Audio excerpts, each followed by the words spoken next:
Welcome to Let's Talk Kenmore, a lighthearted podcast aimed at connecting citizens to their local government and demystifying the role of government in the city of Kenmore. I am your host, Amber Clifton. In this episode, I have the privilege of speaking to one of our civil engineers, Terri, and she educates me and you about building a culvert. Please enjoy this episode of Let's Talk Kenmore.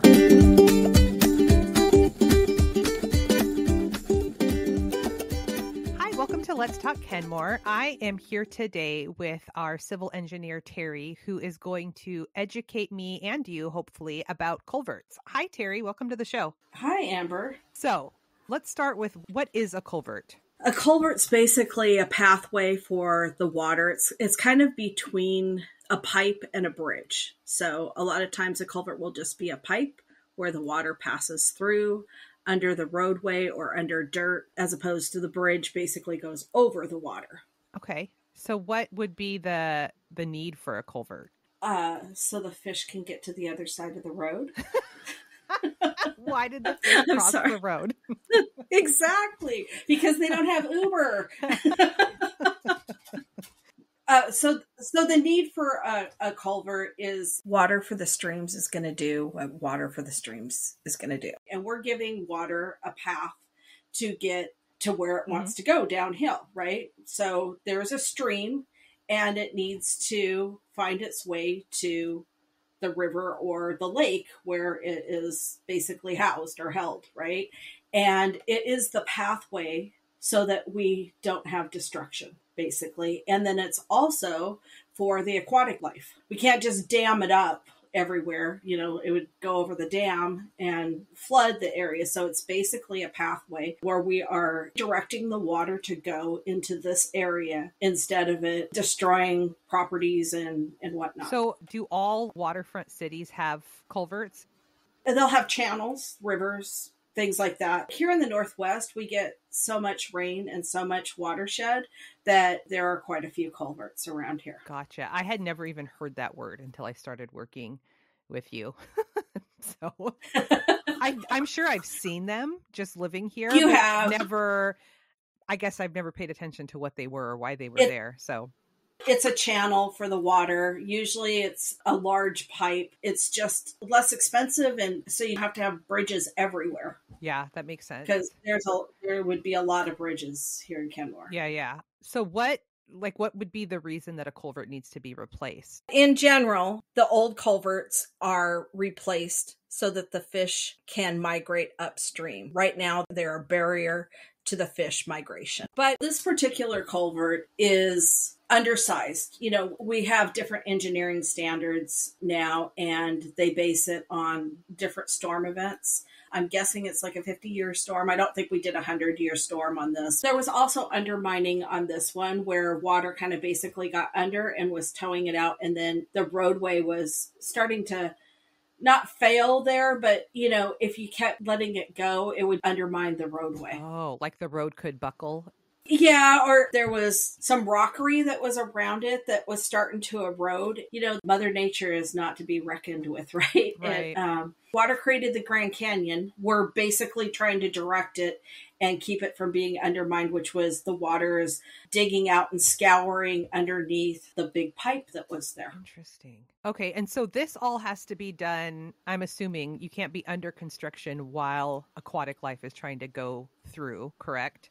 Correct. There's a certain time frame when we can be into the water, which is called the fish window or in water work. And that depends on the stream and the aquatic life that is in there. This particular stream didn't have salmon in it, so we got a longer fish window or time that we could do in water work. So we had to divert the stream to build the stream bed back up and then let the stream go back through. That's done with pumps and pipes and done in the summertime when the flow rate's not as like it is right now during the spring and the rainy season. Oh, so that's what a fish window is. A fish window has been termed that, where it's the in water work and it's the time that you would not, we actually caught fish too. There's a term in the permits that is, you have to do a catch and you have to basically see how many are coming through and then you put them in a bucket and let them go downstream. But they make a big enough pipe to make sure, and they were just tiny little ones. little bigger than tadpoles. You caught them in a bucket? I didn't do it, but the contractors did it. And then like saved them until it was safe to go back in? Not save them. They just took them downstream while they're pumping it out to make it the area ready. Yeah, they have to make sure that they're all diverted. Yeah. I see. Wow. So all kinds of environmental oversights. And they were tasty, Amber. They were really good. I'm just kidding. Oh my gosh. That's terrible. We are very careful with the environment. Well, yes. What does it mean when it's a fish passable box culvert? Is that what that means then? That it's large enough for them to swim on through? So the culvert that was there, so I'll first address the box. It's shaped like a box. This is a big rectangle underneath the roadway now. Okay. So a lot of times they are round like a pipe, a large pipe. I think what was in there was 7 or 8 feet. And now we have a 15-foot wide culvert. Okay. And what makes it fish passable is it's, I think, 160 feet long that goes across 190th Street. And what makes it fish passable is that they put in more stream bedding. It makes it a tunnel for the fish. But they make stream bed, they put rockery in there. There's a bunch of log, woody debris that is put, and it's places for the fish to be able to rest and hide out. Once all the other downstream culverts for this stream bed, they're making it passable for salmon. Right now, it's kind of blocked off at State Route 522, also known as Bothell Way. There might be another culvert in the way. I don't remember. This is a water system is not my expertise. I just came in to do this one culvert, but it makes it passable so that they can go all the way down to the Sammamish River just west of the bridge. Wow. Interesting. So there's probably a lot of environmental factors that go into this then, right?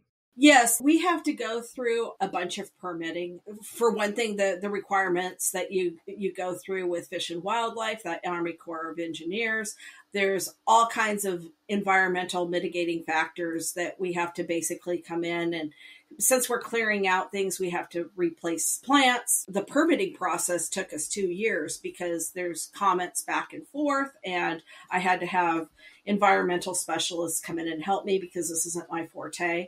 And there's people that specialize in that. So you go back through, and then even like the banks, they go through and have to replant trees because we had to remove trees, which was pretty good in this location because some of them were about ready to fall down. We're pretty much held up by the ivy, yeah, I know. So then you have to come back in through the banks and put in plants and trees and shrubs. And then there's the woody debris. And I mean, a good portion of the stream bed was added back in. So, I mean, it was pretty tall, but now it's not because they put in more like a stream bed or a river bed with rocks and material so that it's more of a natural state for the fish. So basically we're getting this all ready for when I think it's the DOT will come back through and do State Route 522 so that this could make it a salmon run again. Interesting. A salmon. I didn't even know that there were salmon going into the Sammamish River. I had no idea. Right.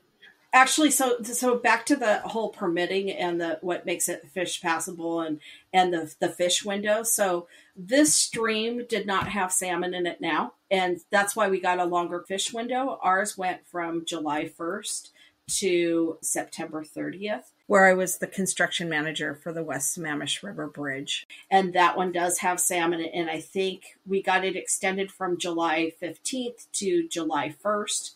On that end, and then to August 30th or 31st. And so we had to do that one in 2 or 3 windows because they shortened it on the end because of the salmon and the salmon runs. So this one didn't have, when they went in and tested it and looked at it, because they have to do that for the environmental assessment, they found that there was no salmon in it. And so we got a longer fish window. Gotcha. You know, we're trying to restore it back to what it was before all of this was built, probably in the 50s or 60s. I have no idea. I wasn't even alive yet. I know I'm older, Amber, but you know, I probably wasn't alive when that. You're a spring chicken. That's interesting. So, I know what I was going to ask. Sorry. So let's say hypothetically that you have your fish window And then Mhm. you have like some sort of stall with like the contractor getting sick or the supply chain not working. Like, how do you do you have to restore it enough to let the fish pass through and then pick up work later? Like, what do you? It's funny you ask that, Amber. We actually did get an extension on this one. Yes, we laid the groundwork down because we had some supply chain issues with the culvert. There was a lot of back order, so it came in later than what we had liked, plus all of the work that has to be done after that. And it's not just a culvert. There's walls that go on the side of the culvert to help direct the water into it too, and to hold the banking material for the roadway. So there's actually 6 walls because some of them are in sections, but there's 2 on each side for both sides of the, on the sides of the stream, and then 1 at the top. So 3 for each side of the north and the south portion of the culvert. And, there was issues with that too, because there's things that go through the culvert and there's just a lot of coordination that goes with that. And so we had a little bit of a back order. How do you safely close up shop enough? Do you have to ever do that? We didn't have to. We got extensions Okay.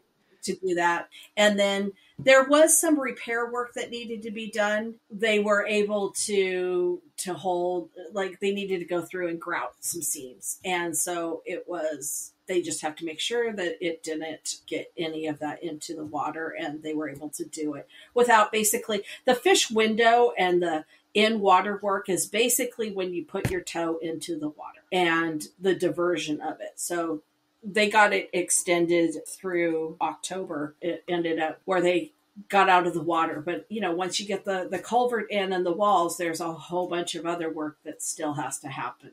Lots of grading, and there's the roadway work and things like that. That's why the project's taken so long, as we ran up against weather issues for paving. I mean, isn't there always a weather issue for paving in the Pacific Northwest? It's just how it goes. Yes. I don't know. I grew up in Eastern Washington, and it felt like there was winter and construction. So I guess it's harder to do work in the snow than it is the rain. But yes, we don't want to pave in the rain.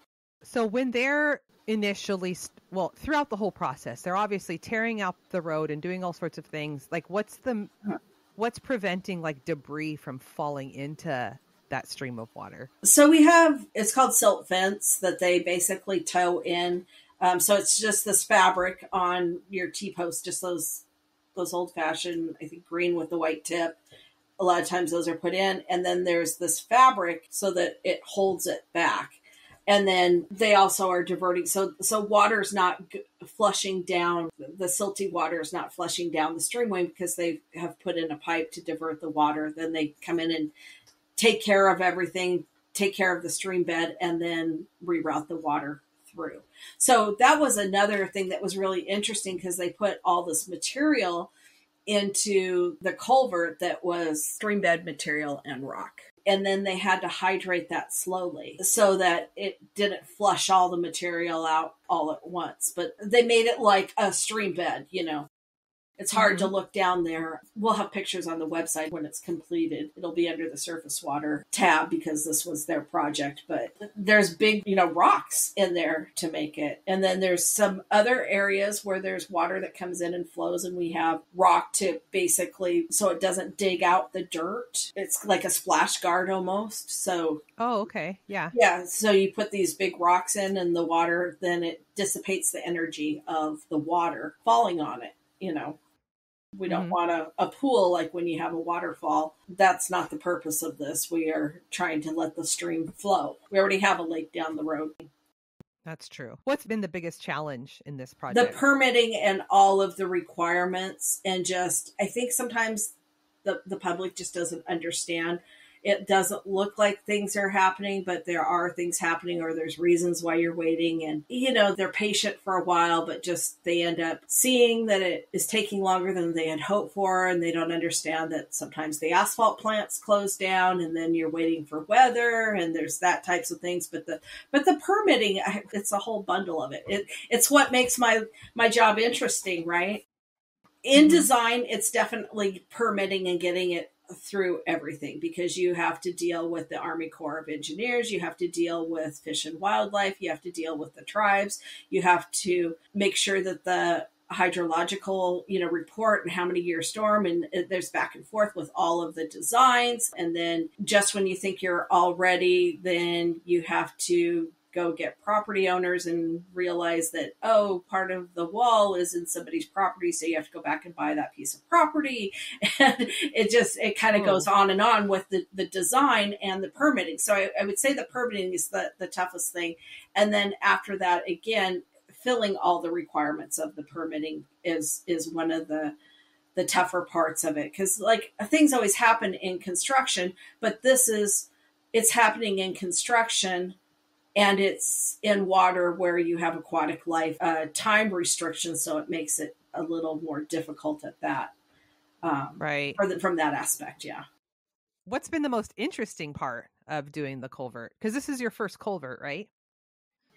There's a lot of lessons learned a lot from this project. Just the time, I think the time constraint is the biggest deal, where you have this amount of time and it kind of backs you up against the wall. So you don't get as much time to analyze that and move on to something else while we're working on this. Like, it has to be done right now. Have you been finding that you're having to stay more diligent on this project than other ones because of that? Just like constantly checking in for like status reports, or?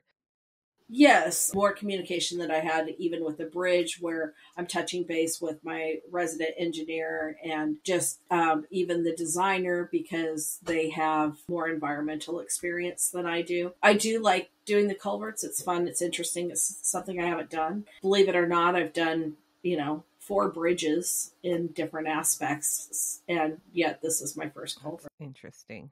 Huh. Do you think your experience doing bridges helped you to understand the process of the culvert better? Absolutely. More stringent requirements environmentally for a bridge, but this one also goes underground, right? So a little bit different. It's basically a fancy pipe that takes more requirements for the stream instead of our stormwater or our, water pipes or whatever. Mm-hmm. Anything else you want the people to know? The people have patience with us. Yeah. We're trying. The engineering department doesn't always get to do the jobs that the public loves the best. They're more of the roadway should be working, right? Mm-hmm. But it's exciting to us nerds, right? You know what? It's the sort of basic infrastructure that people take for granted, that it's just there and it just exists, and not understanding what mm-hmm. actually went into making sure that that's the case. It's not, it's not pretty or glamorous. It's sort of behind the scenes, but super, super important. Right. Well, thank you so much, Terri, for educating us today on culverts. I appreciate the work that you're doing for the city. Well, thank you. I hope that there's a little bit more understanding about why we're doing what we're doing and why it's so important. If it wasn't done, it'd become very important. Yeah, and a much more daunting task than it already is, I'm sure. Yes. Thanks for tuning in to this episode of Let's Talk Kenmore. Be sure to check back for more interesting topics and conversations. And as always, don't forget to ask yourself, where's the fun?